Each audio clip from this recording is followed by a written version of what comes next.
Welcome all of you for the next lecture of economics. In last lecture we had completed our first chapter, and today we are going to start our next chapter, that is seventh chapter on employment in India.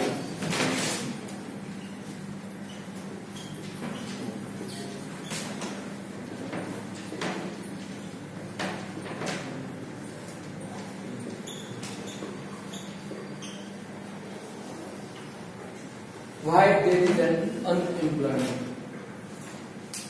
So what is unemployment? According to you, do you know employment and unemployment? What is employment? Having the jobs, business, earning the resources, earning the money, that is related with the employment. According to you, what are the major challenges regarding unemployment? Because you are youngsters, you all are youngsters, so you better understand the opportunities of market. You better understand what are the causes of unemployment. You can feel it.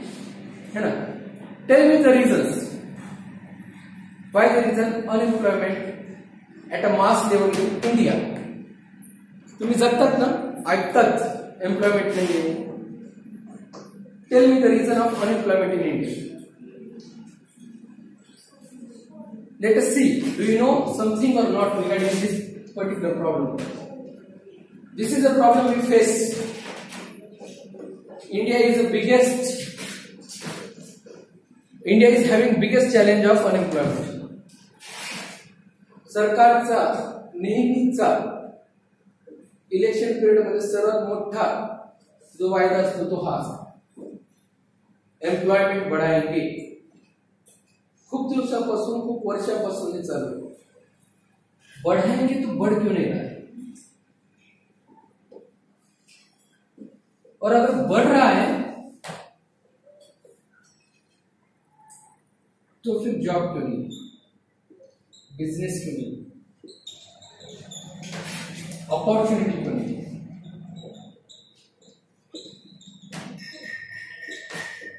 Question mark. Are you seeing development in India? तुम्हाला development झाला इंडियाचा असं वाटतंय का? मागच्या 20 वर्षात, 15 वर्षात झालाय का डेव्हलपमेंट? रेडिओवर आपण सगळं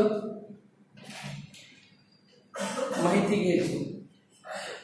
टेक्नॉलॉजी आली, टीव्ही आली, नंतर एलईडी आली, एलसीडी आली, स्मार्ट टीव्ही झाल्या, है ना. एलसीडी आली, नंतर एलईडी आली, आता स्मार्ट टीव्ही झाले. टीव्हीचा मोबाईल सोडून आता मोबाईल मध्येच तुम्हाला टीव्ही दिसते. डेव्हलपमेंट आहे. एम्प्लॉयमेंट असणं किंवा न असण्यामागचा मेजर चॅलेंज तुम्हाला काय वाटतं? काही वर्षांनी तुम्हाला जॉबला जायचं, तुम्हाला वाटतं का तुमच्यासाठी भरपूर ऑपॉर्च्युनिटीज आहेत, असं कंपन्या तयार आहेत तुम्हाला घेण्यासाठी? का नाही? कंपन्यांना गरज नाही का ह्युमन रिसोर्सची? ह्युमन रिसोर्सची गरज कंपन्यांना नाहीये का? माणसांची गरज ज्याला आपण आहे का नाही? का बरं मग जॉब्स नाही? जॉब्सचे प्रॉब्लेम का बरं आहे? जॉबचे प्रॉब्लेम सगळ्यांनाच आहेत का? एकीकडे बघतो तर काही जणांना लाखोचे पॅकेज भेटतात आणि दुसरीकडे जॉबच नाही. काय कारण आहे? तुम्हाला काय वाटतं? काय कारण आहे? विचार करा आणि मला सांगा. जे वाटते ते सांगा, नो प्रॉब्लेम. जॉब ऑपॉर्च्युनिटीज का नाही?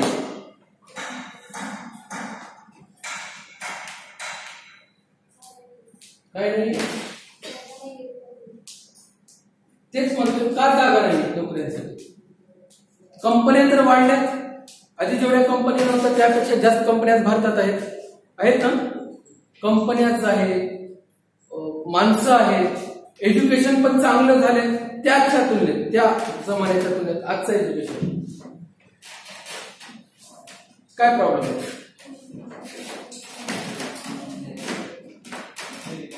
काय झालंय? मशिनरीचं काम वाढलं. ओके, हा एक मेजर ड्रॉबॅक वाटतो लोकांना की मशीन आल्यामुळे माणसांचं काम कमी झालं. मशीन्स. मी फक्त तुमचे व्ह्यूज घेतोय, मी माझे व्ह्यू नंतर मांडणार आहे. मला आधी तुमचं सांगा. मशीन्स इन्क्रीज झाल्या, त्यामुळे माणसांची गरज कमी पडली असं तुमचं म्हणणं आहे. अजून बरोबर असू शकतं. बघा तुम्ही जगतात हे विषय. हे जे इकॉनॉमिक्स आहे ना, शेवटी घरातून चालू होतं. हा, टेक्नॉलॉजी वाढली म्हणून जॉब कमी झाले असं म्हणायचं तुम्हाला. स्पष्ट मला लक्षात येऊ द्या तुमचं काय. कॉम्पिटिशन वाढले. ओके.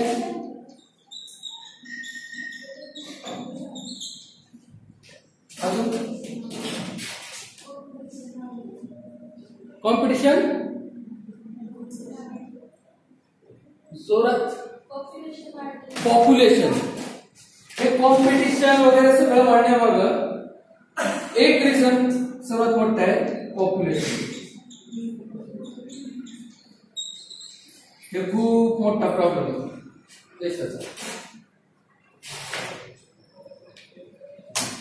म्हणजे पॉप्युलेशन वाढला, लोकसंख्या जास्त आहे, ऑपॉर्च्युनिटीज कमी आहे. हा पहिला गॅप तुम्हाला भेटलाय, पॉप्युलेशन.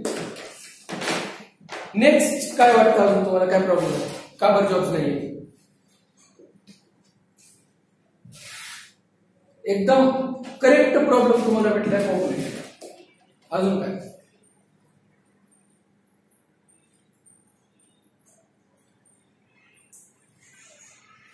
सिंपल सांगतो. एक बीकॉम ग्रॅज्युएट, त्याला बॅचलर ऑफ कॉमर्स म्हणतो आपण, किंवा पीजीचा student, MCom, master of commerce, त्याला अकाउंटिंग करता येत नाही रिअल मध्ये. आणि मार्केटमध्ये गेलात तर अकाउंटिंग वेगळीच आहे. टॅली सॉफ्टवेअर्स आहेत, त्याच्यामध्ये होतात एंट्रीज आहेत वेगवेगळ्या, ते करावं लागतं. आपण काय करतो, प्रॉब्लेम त्याचे ऍडजस्टमेंट, नवीन ऍडजस्टमेंट आली आउट ऑफ सिलेबस मध्ये. लोकांकडे एज्युकेशन आहे आज एज्युकेशन आहे,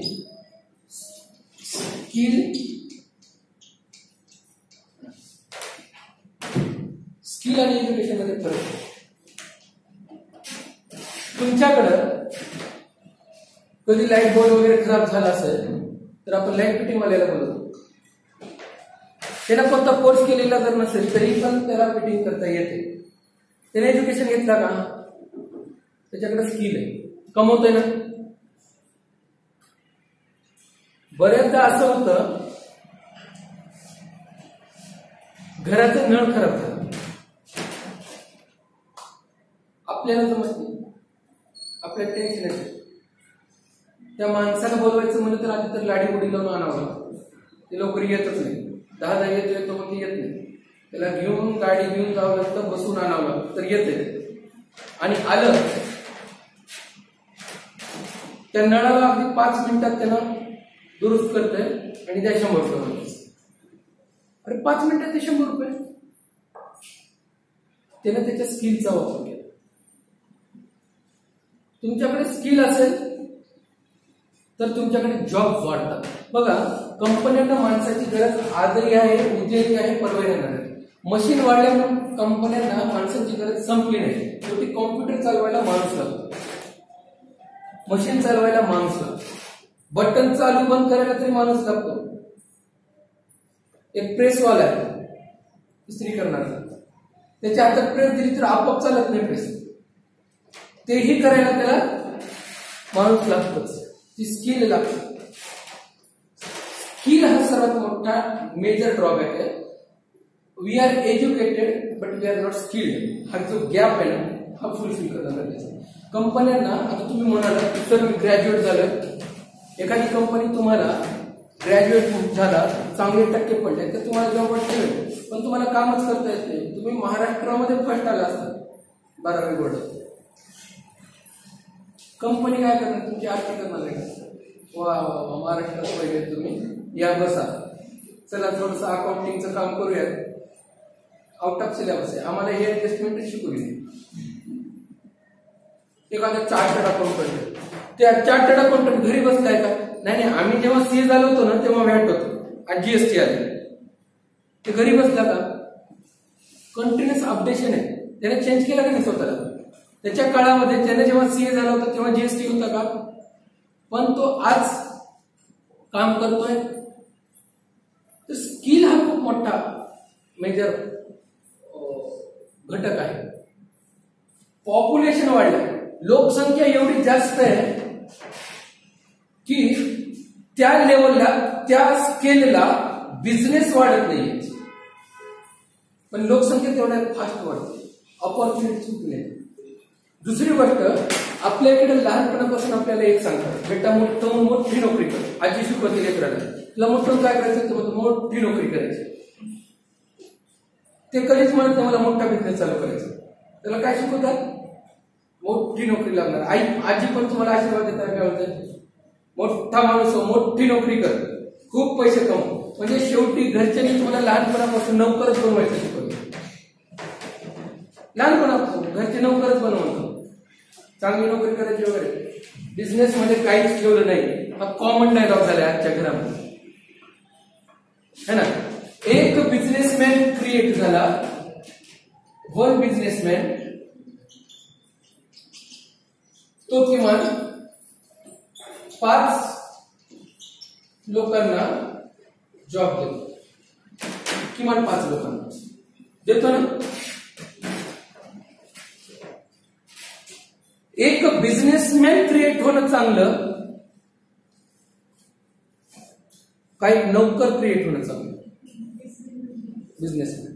पण आपल्या देशामध्ये सर्व्हिस करण्यासाठी, नोकरी करण्यासाठी जास्त प्रवोक केलं जातं. अगदी लहानपणापासूनच आपल्या डोक्यामध्ये फॅट टाकलाय, मला मोठं होऊन जॉब करायचे, चांगली कंपनी जॉब करतो, त्याचं स्वप्नच आहे जॉब करायचं. शिक्षण झालं की त्याने डायरेक्ट जॉबला सर्च करते. आता नोकरी शोधा म्हणतात पप्पा, आता बिझनेस करा म्हणतात का पप्पा? नाही. ते मायक्रोसॉफ्टचे संचालक कोण? Bill Gates, software engineer. आज त्यांच्याकडं हजारो लोक काम करतात. मार्क झुकरबर्ग, हजारो लोक त्यांच्याकडे काम करतात. मुकेश अंबानी, एक मुकेश अंबानी किंवा एक धीरूभाई अंबानी नसले असते, एक रतन टाटा नसले असते, तर किती लोक बेरोजगार झाले असते.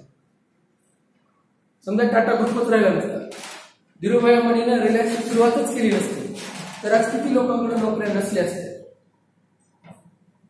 तुम्ही मोठे झालात तर खूप लोकांना रोजगार देतात. समजा तुम्ही मोठे झालात, तुमचा बिझनेस चालू आहे, साफसफाई करायला एक माणूस ठेवतात, कारला ड्रायव्हर ठेवतात, एक अकाउंटंट ठेवतात, एक क्लर्क ठेवतात, खूपच मोठे झाला तर एक पीए ठेवतात, अजून मोठे झाला तर 4 बॉडीगार्ड ठेवतात, अजून मोठे झाला तर सिक्युरिटी ठेवतात. तुम्ही जेवढे मोठे तेवढ्या लोकांचं पालन पोषण तुमच्यावर. तुम्ही मोठे झालात तर आईला काम करू देत नाही, घरामध्ये माणूस ठेवतो, काम करत ठेवतात ना. तुम्ही अजून मोठे झालात तर बायकोला सुद्धा काम करू देत नाही, बरोबर आहे ना. हा जो प्रकार आहे ना सेल्फ डेव्हलपमेंट, हा एस्पिरेशन आपल्याकडं जॉब ओरिएंटेड जास्त आहे. आपल्याकडं जॉब्स कमी असण्यामागं कारण आहे बिझनेस कमी आहेत तर एवढे मोठे सिलेक्टेड, आणि जास्तीत जास्त लोक जॉब मागणार आहेत. जॉब देणाऱ्यांची संख्या नाही आपल्याकडे, जॉब मागणाऱ्यांची संख्या जास्त. पॉवर्टीमध्ये सर्वात महत्वाचा ड्रॉबॅक जर पॉप्युलेशनचा असेल तर मग what about China, world's largest populated country, जगातील सर्वात मोठी पॉप्युलेशन असणारी कंट्री कोणती आहे? चायना. जो एक्सक्यूज तुम्हाला आहे तो एक्सक्यूज चायनाला सुद्धा असायला पाहिजे. फॅक्ट आहे ना. जर आपण म्हणतो की नाही आमच्याकडे पॉप्युलेशन जास्त म्हणून बेरोजगारी जास्त आहे, मग चायनाला सुद्धा हाच कारण असला पाहिजे. पण चायनाकडे आहे का तसा प्रॉब्लेम? त्यांनी बिझनेस डेव्हलप केले. आपल्या मार्केटमध्ये बघा तुम्ही सगळ्या कंपनीज मोबाईल मधल्या मॅक्झिमम तुम्हाला चायनीज दिसते, त्यांचं आधिपत्य. प्रोडक्शन हाऊसेस चायनाचे असते. जगातील सर्वात मोठा प्रोड्युसर कोण आहे? चायना है ना. जगातील सर्वात मोठा सर्व्हिस देणारा देश कोणता आहे? इंडिया. आपण सर्वात जास्त सर्व्हिस देतो. कुठेही नोकरी करतो का नाही? या जगातील कोणत्याही कोपऱ्यात जाऊन बघा, भारतीय लोक भेटतात तुम्हाला. काय करतात ते? जॉब करतात. मोठ्या कंपनीत जॉब करतात. We are world largest service provider. सर्वात जास्त सर्व्हिस देणारे लोक आपण आहे. जगातील सर्वात मोठे सर्व्हिस देणारे. जगातील सर्वात मोठा प्रोड्युसर कोण आहे? दुसरा प्रॉब्लेम काय आहे आपल्या इकडं? एज्युकेटेड आणि स्किल्ड.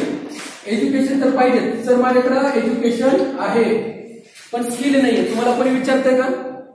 कोणच जॉबवर ठेवतं? एज्युकेशनच नाही. सॉरी, एज्युकेशन आहे पण स्किल नाही. तुम्हाला जॉब भेटू शकते पण लगेच जॉब जाऊ सुद्धा शकते. इंटरव्ह्यू पॅनल मध्ये बसायला तुमचा डेटा बघितला जातो, तुमचा थोडाफार नॉलेज बघितला जातो आणि तुमचं कागद बघितले जातात. इंटरव्ह्यू पॅनल मध्ये बसू 5 माणसांसोबत एकटा जाऊन बसले. Oh you are topper? Yes sir, I am topper. Tell me some journal entries. लगेच journal entries. Tell me the treatment of goodwill. लगेच सांगितलं. Tell me what is sundry debtors. लगेच सांग. पंड्या सरनी सांगितलं होतं ना, लक्षात राहा. लगेच सांगितलं. सगळं झालं. सन्ड्री डेटर काय माहितीये, सन्ड्री क्रेडिटर माहितीये, करंट लायबिलिटी काय असतात, करंट ऍसेट काय असतात, बॅलन्स शीट काय असते, P&L काय असतं, ट्रेडिंगला कोणते टाकतात, ऍसेट्स काय आहे, फिक्टिशियस ऍसेट, सगळं माहिती आहे तुम्हाला. परफेक्ट नॉलेज आहे. परफेक्ट पाठ करून ठेवलेले आहे. आता दिला बुक्स ऑफ अकाउंट हातात, करा रेकॉर्डिंग. हे बिल, हे वाउचर्स. अरे हे काय भानगड आहे? प्रॉब्लेम द्या ना. क्वेश्चन नंबर 1 द्या, बॅलन्स शीटचा आयटम द्या, 4 ऍडजस्टमेंट द्या, मी सोडवतो. आम्हाला बोर्डात असंच येत होतं, हे का नाही? तुम्हाला कोणी विचारलं तर जॉबला गेल्यानंतर, tail me the importance of micro economics, tell me the scope of micro economics. परीक्षेत विचारतात. परीक्षेत विचारतात, मी मानतो. 8 पॉइंट सांगतो. तुम्हाला डायरेक्ट विचारतात व्हॉट इज मॅक्रो इकॉनॉमिक्स. लगेच डेफिनेशन पटली. मायक्रो इकॉनॉमिक्स मायक्रो इकॉनॉमिक्स म्हणजे काय, मॅक्रो म्हणजे काय, कोणच विचारत इंटरव्ह्यू. ते एखादा स्पेसिफिक पॉइंट विचारतात. Tell me something about what do you think about India's financial position. You are topper in economics ना? Yes sir, I am topper in economics. Tell me something about what is the situation of India's financial position. Sir please ask me what is microeconomics, what is macroeconomics, importance of microeconomics. I will tell you. मी सगळं पाठ करून आलो. I don't know what is the financial position of India's economy. अरे you are a student of economy, so don't you know the economic position of country? No sir. Tell me the finance minister. Who is our finance minister? Sorry sir, out of syllabus. I am a board topper. I am a board topper, but there were no question about finance minister. Tell me something about what do you think about demonetization? Sir, it was good. Demonetization was good or bad? काहीतरी तुमचं एक मत असेल. Demonetization नोटबंदी त्याच्यापेक्षा व्यतिरिक्त सांगता येतं का? नाही सांगता येत. Because you are educated but not skilled. कोण जॉब देईल तुम्हाला? चला, सगळं काही झालं, तुम्ही सगळं पाठ केले, तुम्हाला जॉब लागला, पण तुमच्या समोर जेव्हा खरं काम येणार आहे त्यावेळेस तुम्हाला कामच जमत नाही. का? स्किल नाही. भारतीय लोकांचा हा प्रॉब्लेम होता. आणि जे एज्युकेटेड आणि स्किल्ड लोक आहेत ते फॉरेन मध्ये पळतात. अमेरिकेत जॉब लागला माझ्या मुलाला, पप्पा खुश. लेकरू लांब चालले तरी पण खुश आहे का? मोठी नोकरी लागली. पप्पा किती खुश होतील बरं जर मुलगा इथंच राहिला आणि इथल्याच मोठ्या कंपनीत लागला, तिथं जेवढा पगार आहे तेवढा तिथं भेटू लागला तर. पण आपले टॅलेंटेड लोक सगळे कुठे आहेत? फॉरेनमध्ये. आणि एज्युकेटेड लोक फॉरेन मध्ये पळाले, तिकडे जॉबला गेले आणि इकडे राहिले फक्त एज्युकेटेड. आणि एज्युकेटेड लोक या कंपनीमधून त्या कंपनीमध्ये, त्या कंपनीमधून त्या कंपनीमध्ये, आणि सकाळी निघतात संध्याकाळी घरी येतात. आई म्हणते लेकरू खूप कष्ट करायला पण जॉब नाही. काय करावं, सरकार जॉबच दिलं. सरकार घरी येऊन जॉब देणार नाही. मार्केटमध्ये सगळीकडे असेल. पण शेजाऱ्याच्या मुलाला जर नोकरी लागत नसेल आणि आपल्याला पण नोकरी लागत नसेल तर आई वडिलांना तेवढा टेन्शन नाही. त्याला नोकरी लागली रे लागली, आपल्या घरातल्या बीपी वाढू लागतो. होतं ना, ही प्रॉब्लेम आहे. म्हणजे तुम्हाला अनएम्प्लॉयमेंटचा सर्वात मोठा ड्रॉबॅक काय वाटतो? पॉप्युलेशन तर आहेच आहे, एज्युकेशनचा स्तर सुद्धा इम्बॅलन्स आहे. प्रायव्हेट स्कूलचं एज्युकेशन बघितलं तर एकीकडे हाय क्लास है ना, आणि कॉन्व्हेंट स्कूलचं एज्युकेशन बघा हाय क्लास, आणि इकडं जिल्हा परिषद बघा. एज्युकेशन इम्बॅलन्स आहे. आपण जे 8वी 9वीला शिकतोय ते 4थीला होतं इंग्लिश मीडियम. फॅक्ट आहे. आता कुठं बॅलन्स चालू झाला? राईट टू एज्युकेशन आला. गरीब लोक सुद्धा प्रायव्हेट स्कूलमध्ये शिक्षण घेऊ शकतात त्यांच्यासोबत राईट टू एज्युकेशन मध्ये. शिक्षणाचं स्तर बॅलन्सिंग करणं गरजेचं आहे. एज्युकेशन हा खूप महत्वाचा फॅक्टर आहे अनएम्प्लॉयमेंट मध्ये. आहेत तर पगारच नाहीये, कारण की एज्युकेशन नाहीये. शिक्षण नाही झालं तर कोण पगार देणार? गरजेचं नाहीये की शिक्षण असलं तर तुम्हाला जॉब भेटेल. तुमच्याकडे स्किल असली तरी तुम्ही जॉब करू शकता. कळालं का? स्किल असणं गरजेचं आहे. Narendra Modi is not educated but skilled, is literate. Prime minister of India degree आहे का त्यांच्याकडे कोणती? पण आज मोठ्या मोठ्या सीईओजला, मोठ्या मोठ्या कंपनीच्या फाउंडर मेंबर्सला किंवा त्यांच्या डायरेक्टर्सला हे सांगतात व्यापार कसा करायचा, हे सजेशन देतात. लीडरशिप, देश चालवतं. स्किल्ड आहे. स्किल आहे एज्युकेशन. एज्युकेशन आणि स्किल जर असेल मग तर bumper lottery. Because you have knowledge. So knowledge is related with education and application of knowledge is related with the skill. Education knowledge वाढतं आणि त्याला अप्लाय करण्यासाठी त्या नॉलेजला स्किल लागतं. You are highly talented but you can't produce your talent in front of others. तुम्ही दुसऱ्यांसमोर मांडू शकत नाही तुमच्याकडे किती टॅलेंट. आमच्या मुलाला खूप अभ्यास जमतोय, सगळं येतंय, परीक्षेतच लिहित नाही. म्हणजे त्याच्यात एज्युकेशन आहे, नॉलेज आहे, पण स्किल नाही. त्याला सांगा लिहायचं कसं आहे. Are you getting my point? That's why unemployment जास्त आहे. आणि हा आपल्या देशाचा नाही, प्रत्येक देशाचा प्रॉब्लेम आहे जिथे एज्युकेशन आणि स्किल मध्ये गॅप आहे. तो गॅप फुलफिल केला, एम्प्लॉयमेंट आपोआप वाढतो. मी तुम्हाला नेहमी म्हणतो क्लासमध्ये बसल्यानंतर तुम्हाला प्रॉब्लेम असेल तर विचारा. तुम्ही एंट्रीज पाठ केला, तुम्ही अकाउंटिंग ट्रीटमेंट पाठ केला की तुम्ही एज्युकेटेड झालात पण स्किल्ड झाला नाही. ती एंट्री तिथं काय येते याचं ऍप्लिकेशन डोक्यात बसलं, स्किल आलं.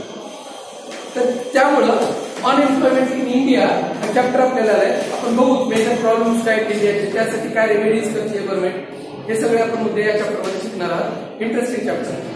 ठीक आहे. बाकीचा पार्ट आपण नेक्स्ट लेक्चरला बघूया. Thank you very much.